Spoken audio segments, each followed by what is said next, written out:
Hey, welcome back. It's the corner with Gita for Wednesday, June 8th, 2022. Going on to part 4. If you haven't already, check out the first 3 parts. It's already posted. Shout out to all that's still there. Trying to get this nutritional dinner spiritually from our Father above. Like the channel, subscribe, hit the notification bell so you know when the next video is out. I read from the Common English Bible, which is found in the YouVersion app, and that's found in the App Store and Google Play, depending on your device. That said, I'm going to restart 2 Chronicles chapter 7. I got cut off in the middle there when I was finishing that chapter. It's also Nehemiah chapter 11, Proverbs 11, and 1 Peter chapter 5 that we still have to get through. So that said, let's reread or restart 2 Chronicles 7. As soon as Solomon finished praying, fire came down from heaven and consumed the entirely burnt offering and the sacrifices, while the Lord's glory filled the temple. The priests were unable to enter the Lord's temple because the Lord's glory had filled the Lord's temple. All the Israelites were watching when the fire fell. As the Lord's glory filled the temple, they knelt down on the pavement with their faces to the ground, worshiping and giving thanks to the Lord, saying, "Yes, God is good. Yes, God's faithful love lasts forever." Then the king and all the people sacrificed to the Lord. King Solomon sacrificed 22,000 oxen and 120,000 sheep when the king and all his people dedicated God's temple. The priests stood at their posts, as did the Levites with the Lord's musical instruments, which King David had made for giving thanks to the Lord. Yes, God's faithful love lasts forever, and which David had used when he gave praise.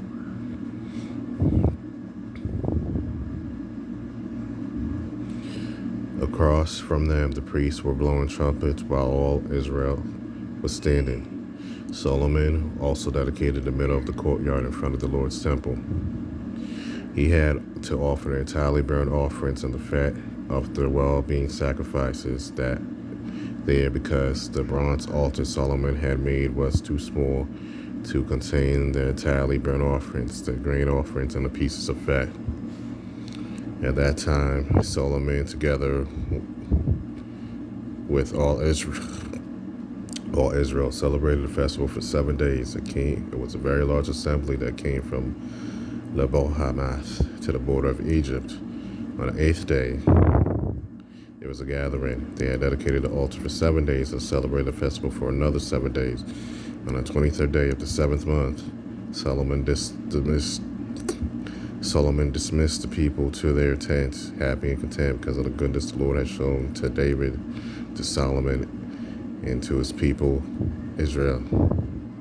In this way, Solomon finished the Lord's temple and the royal palace. He successfully accomplished everything he intended for the Lord's temple and his own palace. Then the Lord appeared to Solomon at night and said to him, "I have heard your prayer and have chosen this place as my house of sacrifice.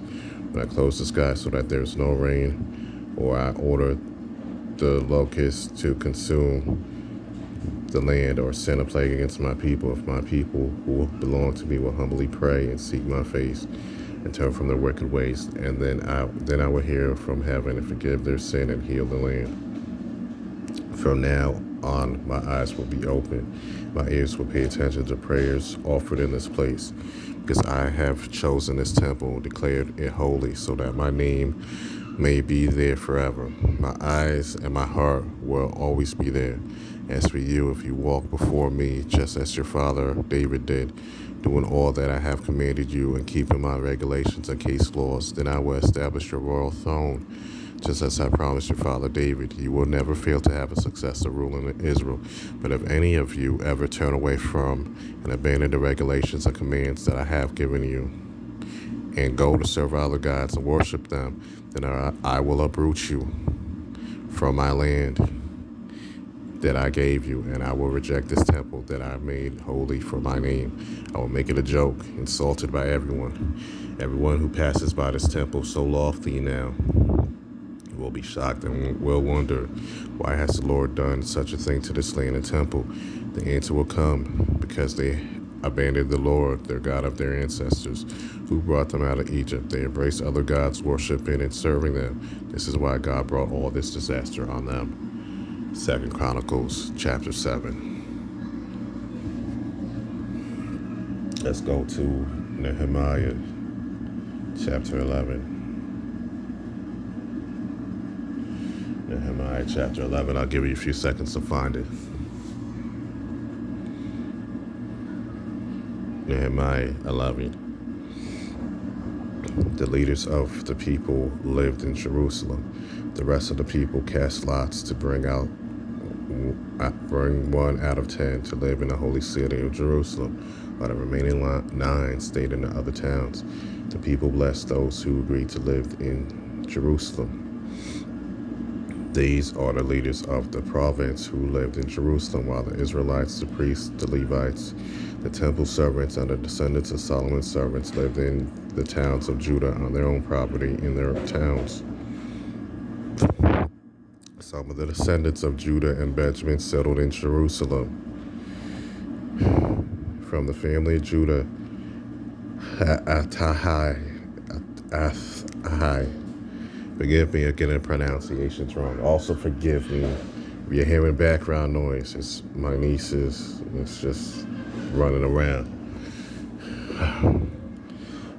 From the family of Judah, Athai, son of Uzziah, son of Zechariah, son of Amariah, son of Shephatiah, son of Mahadalel, of the family of Perez, and Maaseiah, son of Baruch, son of Kol-Hoseh, son of Hasiah, son of Adiah, son of Joarib, son of Zechariah, son of Shilonites. All the family of Perez who lived in Jerusalem totaled 468 courageous people. From the family of Benjamin, Salu, son of Meshullam, son of Joed, son of Pedahai, son of Kolahai, son of Maaseiah, son of Ithiel, son of Jeshiah, and after him were Gabai and Salai, 928.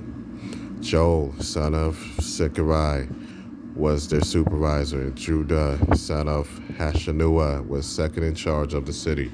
Of the priests, Shadiah, son of Joarib, son of Jachin, Sirahai, son of Hilkiah, son of Meshullam, son of Sadak, son of Meraioth, son of Ahitub, the officers of God's house, and their associates who carried out the work in the temple, 822.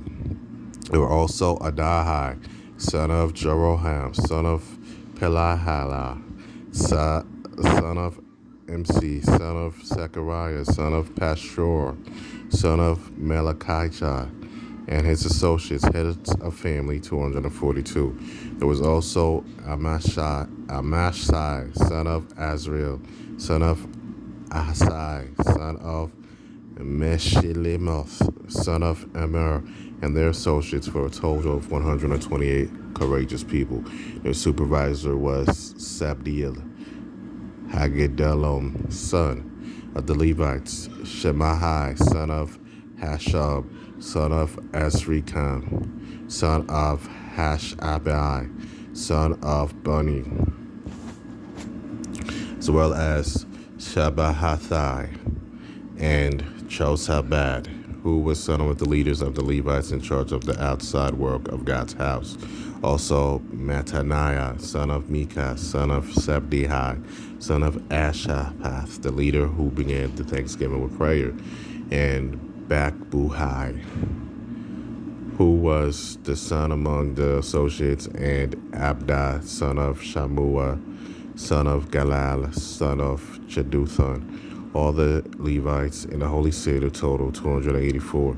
The gatekeepers, Akub, Talmon, and their associates who guarded the gates totaled 172.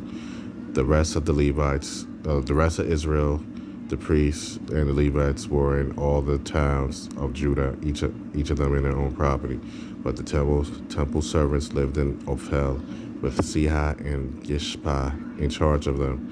The supervisor of the Levites in Jerusalem was Uzi, son of Bani, son of Hasabiah, son of Mattaniah, son of Micah, from the family Asaph,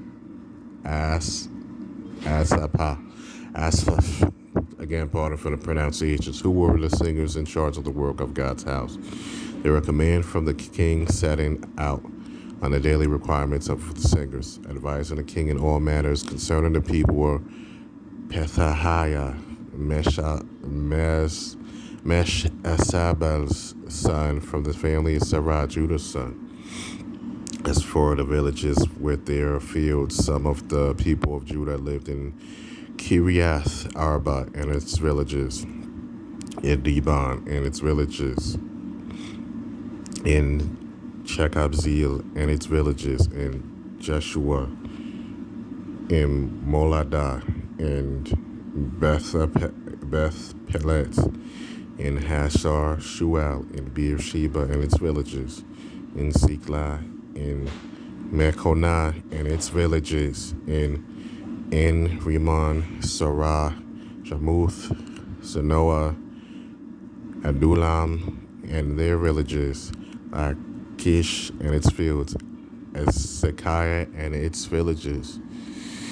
So they settled from Beersheba to the Hinnom Valley. The people of Benjamin also lived from beyond Geba at Michmash, as Aha or Ajah, Bethel and its villages, Anathoth, Nob, Ananiah, Hazor, Ramah, Gittiam, Hadid, Zeboim, Nebalat, Lod, and Ono, the valley of artisans. Some divisions of the Levites in Judah were joined to Benjamin. This is Nehemiah chapter 11. Okay, let's go to Proverbs 11. And it'll be the last for part 4, if there's time permitted. Proverbs 11. The Lord detests dishonest scales, but delights in an accurate weight. With pride comes so does shame, but wisdom brings humility. Integrity guides the virtuous, but dishonesty ruins the treacherous. Riches don't help in the day of wrath, but righteousness rescues from death. The righteousness of the innocent makes their path straight, but the wicked fall in their wickedness. Those who do right are saved by their righteousness, but the untrustworthy are caught by their own desires. When the wicked die, their hope perishes. Yes, any hope based on money perishes. The righteous are saved from distress, and the wicked take their place. The godless destroy their neighborhoods by their words, but the righteous are saved by their knowledge. When the righteous succeed, a city rejoices. When the wicked perish, there are shouts of joy. A city is honored by the blessing of the virtuous. It is destroyed by the words of the wicked. Whoever despises their neighbor lacks sense. A sensible person keeps quiet. A slanderer walks around revealing secrets, but a trustworthy person keeps a confidence. Without guidance, the people will fall, but there is victory with many counselors. Guaranteeing the death of a stranger brings big trouble, but the one who refuses to shake hands will be secure. A gracious woman gains honor. Violent men only gain wealth, or violent men gain only wealth. Kind persons benefit themselves, but cruel people harm themselves. The wicked earn false wages, but those who sow righteousness receive a true reward. The righteous are heading towards life, but those who pursue evil towards death. The Lord detests a crooked heart, but he favors those whose path is innocent. The evil person will surely not go unpunished, but the children of the righteous will escape. Like a gold ring in a pig's nose is a beautiful woman who lacks discretion. The desires of the righteous end up well, but the expectations of the wicked bring wrath.